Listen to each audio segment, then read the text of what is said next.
The slap landed before anyone could blink. A sharp crack cut through the quiet first-class cabin, and every passenger froze.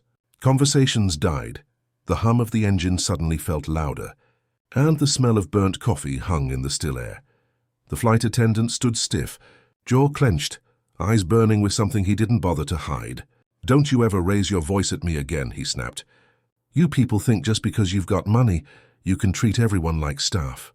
His voice carried through the cabin. Every head turned. Derek Cole, the man who had just been slapped, didn't move. His cheek throbbed, but his eyes stayed fixed on the attendant. He wasn't shocked by the slap itself. What stunned him was how calm the attendant looked after doing it. No one spoke. Not the passengers, not the nearby flight crew. Everyone just watched. Derek slowly adjusted his tie, straightened his posture, and said in a low, even tone, "Are you finished?" The attendant crossed his arms. "Take your seat, sir, or I'll have security meet you when we land." Derek looked around. Every face was pretending not to stare. Some had pity in their eyes, others curiosity, but no one dared say a word. He exhaled through his nose, then gave a slow nod. "All right," he said quietly. "We'll handle this the right way." He sat back down, pulled out his phone and unlocked it. His reflection stared back at him from the black screen, the faint outline of a red handprint still visible across his cheek. He wasn't calling security. He wasn't calling a lawyer. He was calling his operations director, because this airline was his. Before that flight, Derek Cole's morning had been painfully ordinary. He woke up at 5:30, same as every weekday, in his quiet Atlanta townhouse. No mansion, no fancy estate, just a clean two-story brick place with dark hardwood floors and too many coffee mugs for one man. The alarm buzzed low on his nightstand, and as usual he turned it off before the second ring. He didn't rush. Derek never rushed. Years in business had taught him that the world respected calm people, the kind who didn't react first, but spoke last. He brewed a single cup of black coffee, toasted wheat bread, and scrolled through his emails, while the city outside slowly came alive. His phone buzzed. "Ethan, Ops Director." "Morning, boss," the text read. "Board wants an update on the expansion deal. You still flying out today?" Derek typed back, "Yep, 9 a.m. flight. Tell them I'll be in Dallas by noon." It was supposed to be a short business trip, finalizing a merger with a mid-sized freight company that would double his firm's footprint. To him, it wasn't just about growth. It was about proving something, showing that a man like him could build an empire without shortcuts, without excuses. He finished breakfast, straightened his tie, and looked at the framed photo by the door. It was his father wearing a factory uniform, grease on his hands, smiling proud. The caption beneath the frame was something his dad always said: "Don't let them tell you where you belong. You walk in like you already belong there." Those words had built Derek's entire mindset. By 7:45, he was at the airport, laptop bag over his shoulder, clean cut in a charcoal grey suit, polished shoes reflecting the overhead lights. He checked in like everyone else, no entourage, no attention. He preferred it that way. Most people didn't recognize him anyway. His company, Coltrans Logistics, operated fleets of cargo planes under multiple subsidiaries. One of those subsidiaries happened to own this airline, though most didn't know it. Derek kept that information low-key. Even inside corporate, the gate area was packed. He sat quietly, reviewing documents on his tablet. Across from him, a few passengers were chatting about delays and ticket upgrades. One man in a ball cap glanced at Derek, then at his first-class boarding pass, and muttered something under his breath about lucky breaks. Derek heard it, but he let it go. He'd been hearing that tone his whole life. The one that said, "You don't look like you belong here." Boarding was called at 8:40. Derek waited until the line cleared before walking up. When he handed over his pass, the gate attendant barely looked at him. She just scanned the ticket and waved him through. Inside the plane, he placed his carry-on neatly in the overhead bin, settled into his first-class seat, and opened his laptop. The morning sunlight hit the wing outside, bright and sharp. He had 20 minutes before takeoff. Just enough to review the final terms of the Dallas deal. Everything was normal, calm, controlled, until the attendant stopped beside him, a man in his early 30s, clean uniform, forced smile. "Sir, this seat might be taken. Are you sure you're supposed to be here?" Derek looked up, polite but firm. "Pretty sure." Seat 2A, right? The attendant frowned, checked the manifest and muttered, "Yeah, just making sure." Something in his tone rubbed Derek wrong, not the words, but the disbelief behind them. It wasn't the first time he'd seen it, but he didn't say anything. Not yet. He put on his noise-canceling headphones and leaned back. The engines hummed. The captain's voice came over the speaker, and Derek closed his eyes for a moment. He didn't know yet that this routine flight, this one he barely thought about, was going to be remembered forever. The flight had leveled, out smoothly at 35,000 feet. The seatbelt light went off, and the usual rhythm of the cabin began. The shuffle of trays, the click of seat reclines, the hum of small talk. Derek typed quietly on his laptop, checking projections and shipment schedules. The flight attendant from earlier, his name tag read Tyler, passed by again. His voice was polite but clipped, like every word was a task he'd rather not do. "Something to drink, sir." "Black coffee, please," Derek said. Tyler gave a curt nod. "Sure thing." Derek noticed the man's eyes linger on his watch, then on his laptop and finally on his face before turning away. It wasn't curiosity. It was the kind of sizing up that Derek had seen in boardrooms, elevators, and country clubs his entire life. The look that asked, "How did you get here?" He ignored it. He always did. A few minutes later, Tyler returned with the coffee. He handed it over, but the motion was careless, too quick. The hot cup tilted, spilling dark liquid across Derek's sleeve and armrest. "Whoa, hey!" Derek jolted upright, grabbing a napkin. Tyler sighed sharply, as if he'd been inconvenienced. "You should have held it tighter," he muttered. Derek blinked. "I'm sorry, I should have held it tighter." "Sir, please don't raise your voice." Tyler's expression hardened instantly. "There are other passengers here." A few heads turned. Derek lowered his tone, forcing calm. "I didn't raise my voice. Look, I need some napkins or something." "It's burning." Tyler crossed his arms. "I'll get you some towels when I have time. Please don't make this difficult." The man in seat 2B, an older white gentleman with a newspaper, glanced awkwardly at Derek, then back at his paper. No one said a word.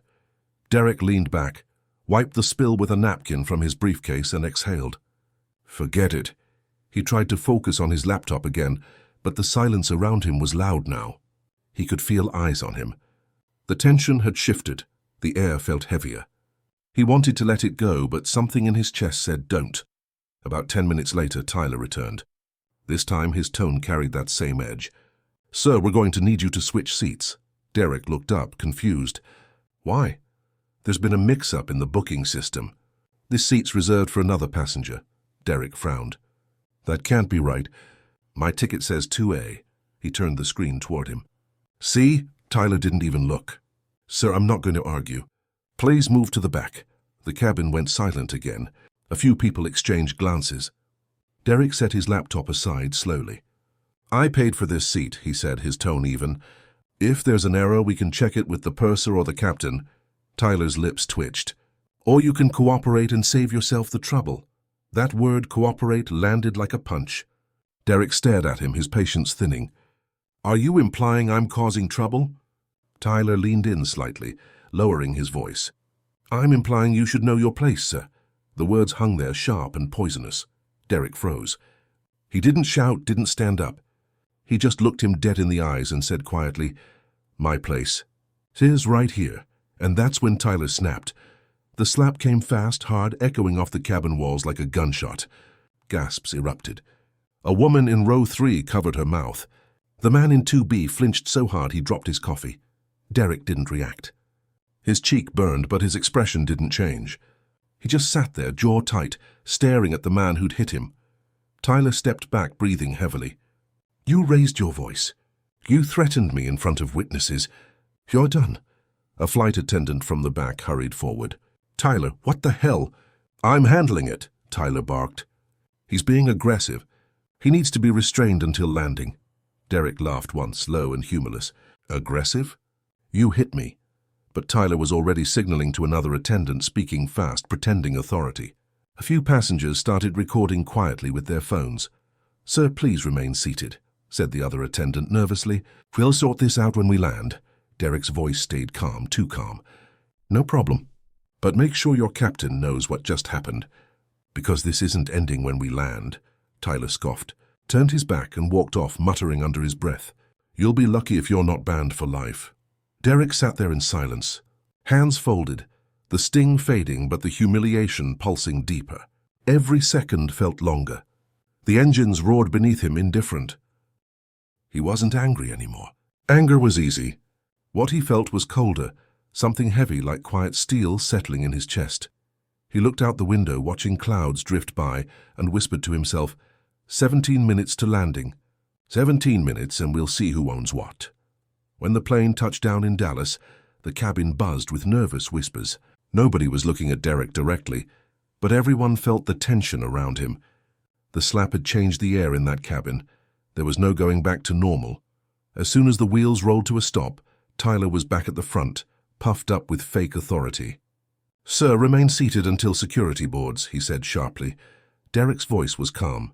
"Security? For what?" "You assaulted a crew member," Tyler said, loud enough for nearby passengers to hear. "You'll be escorted off the plane." Someone in row 3 spoke up. "That's not true. He didn't touch you." Tyler's eyes darted toward the man, then back to Derek. "Sir, don't make this worse than it is." Derek didn't move. He just folded his laptop, slipped it into his bag, and looked at Tyler evenly. "Do your job, son." "I'm not going anywhere until the captain arrives." The other flight attendant hesitated, then quietly stepped toward the cockpit. The captain, a middle-aged man with a silver mustache, emerged a minute later looking uneasy. "What's going on here?" Tyler jumped in first. "Captain, this passenger was aggressive. He refused to move when asked, then became threatening." The captain turned to Derek, his voice low but respectful. "Sir, I'm sure we can handle this calmly. If you'll just step off with me, we can talk in private." Derek met his eyes. "Captain, I've been calm from the start. You might want to ask your crew why a paying passenger got hit in the face at 30,000 feet. The captain froze. The way Derek said it, calm, slow, with complete control, made the cabin even quieter. Tyler stammered, "He's lying." "Enough," Derek interrupted, his tone still quiet, but carrying weight. "I'll wait right here until your ground manager comes aboard." When the doors finally opened, 2 airport security officers stepped in, followed by a man in a navy blazer with a company badge. The name tag read G. Riley, Ground Operations Manager. "Mr. Cole?" he said cautiously. "Can you tell me what happened?" Tyler immediately jumped in. He disrespected the crew, refused to comply, and became aggressive. "I was just doing my job." Derek turned his head slightly. "Are there cameras on this flight?" Riley hesitated. "Yes, sir, some in the front cabin." "Good," Derek said. "Pull them! And while you're at it, contact your CEO's office. Tell them Derek Cole wants a word." The manager blinked. "I'm sorry, sir, what did you say your name was?" "Derek Cole," he repeated, standing now. Calm, tall, composed. C-O-L-E, CEO of Coltrans Logistics. "And before you check your files, you should know. Your airline is part of our holdings." "We own it." Tyler's face drained of color. The cabin murmured. One of the passengers whispered, "He owns the airline?" Riley blinked fast, trying to process. "Sir, I wasn't aware—" "You wouldn't be," Derek said, straightening his jacket. "Because I don't advertise it. I expect professionalism without anyone needing to know who signs the checks." He turned toward Tyler. "But what I don't tolerate is humiliation." Tyler swallowed hard. "Sir, I didn't—" "You hit me in front of a full cabin," Derek said. His voice was calm, but each word carried the weight of thunder. "You disrespected a paying passenger. You lied to your captain, and you thought you could hide behind procedure. No one moved. Even the captain looked shaken." Derek turned to Riley. "You'll take his badge now." Riley hesitated for half a second, then stepped forward and removed Tyler's name tag and ID. The flight attendant's hands trembled as he handed them over.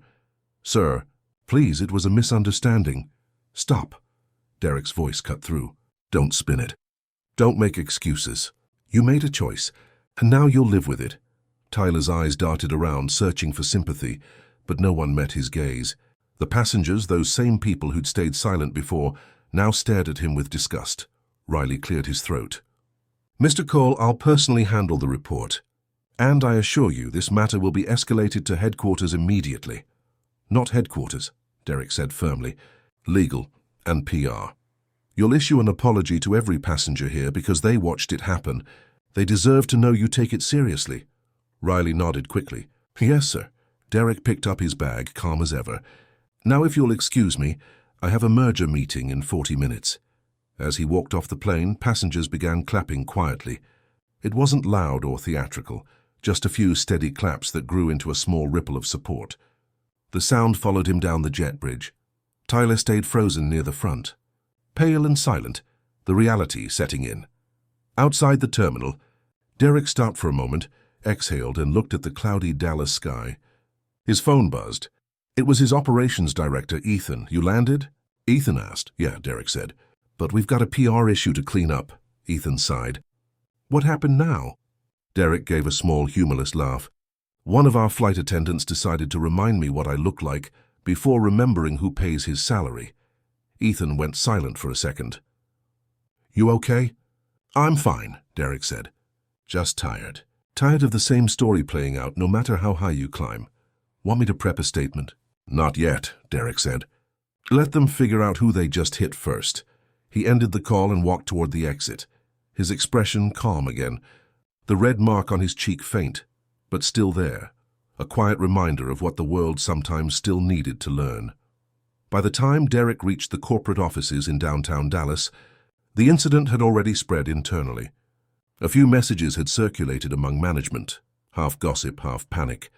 Someone on the flight had uploaded a clip online. It didn't show the slap clearly, but it caught the moment after. The silence, the tension, and Derek's calm voice saying, "We'll handle this the right way." That was enough to set the internet talking. Ethan met him in the lobby, face tight with concern. "Boss, it's all over social media. People are trying to figure out who you are." Derek adjusted his tie, his voice steady. "Let them talk. We'll respond when we're ready." He walked through the hallway toward the boardroom. The executives waiting there stood as he entered, some nervous, some pretending not to be. Most of them had seen the video. They just didn't expect their CEO to be the one sitting in that first-class seat. Derek placed his laptop bag on the table and looked around. "Let's skip the merger talk for now. We have something more important to discuss." A few exchanged uneasy glances. Derek continued, his tone calm but direct. "You've all seen the footage. You've read the reports. I don't care about the embarrassment or the PR damage. What I care about is culture. The culture of this company, from the hangar to the boardroom. Because that moment on that plane wasn't about one man losing his temper. It was about what happens when people start believing that respect has conditions." He paused, letting the silence hang. "Respect shouldn't depend on skin, salary, or seat number. If it does, then we've failed as a company. And as people." One of the directors shifted uncomfortably. "Sir, the attendant's been suspended pending investigation." "HR's handling it." "No," Derek interrupted softly. "I'm handling it, personally." He leaned forward. "You all know how hard I've worked to build this company from nothing. My father used to scrub oil off factory floors so I could go to school. He told me one thing every morning before he left the house. Son, one day you'll walk through doors that people think aren't for you. When you do, hold them open for the next man." His voice didn't rise. It didn't need to. Every word carried. That's what this company was supposed to stand for. Opportunity, fairness, respect. If an airline that bears our name allows prejudice to live in its uniforms, then we've lost the meaning of our own mission statement. A long silence filled the room. Finally, Ethan spoke quietly. "So what do we do?" Derek took a slow breath. "We start with accountability. The attendant will never work for us again. That's obvious. But this isn't about firing one man. It's about retraining every employee, top to bottom, on dignity and conduct. I want new onboarding procedures, anti-bias programs, real oversight, not paperwork." He looked toward the PR head. "And I want a public statement, not about me, but about our values. Make it clear that respect is non-negotiable, and that we'll prove it by how we act, not just what we post." The PR head nodded, scribbling notes. Derek straightened. "Good. Now let's fix what's broken, and then we'll go back to building." When the meeting ended, he stepped outside the building into the late afternoon air. The Texas sky was wide and gold, the kind that makes even a long day feel survivable. His phone buzzed again, a text from an unknown number. "Mr. Cole, this is Tyler. I just wanted to say I'm sorry. I know it doesn't mean much, but I lost everything today. I just wish I'd seen who you were before I acted the way I did. Derek stared at the screen for a long moment, then typed back, "You shouldn't treat people differently based on who they are. You should treat them right because of who you are." He hit send, slipped the phone back into his pocket, and started walking toward the car. As he crossed the street, he caught his reflection in a glass window. Clean suit, calm face. The faint mark on his cheek almost gone. But he didn't need a mirror to remember it. Some scars, he knew, were meant to stay invisible, because they remind you of what shouldn't have to be learned twice. And as the evening lights flickered on across Dallas, Derek Cole walked forward with the quiet confidence of a man who had faced hate, answered it with strength, and turned it into something larger than pride, principle.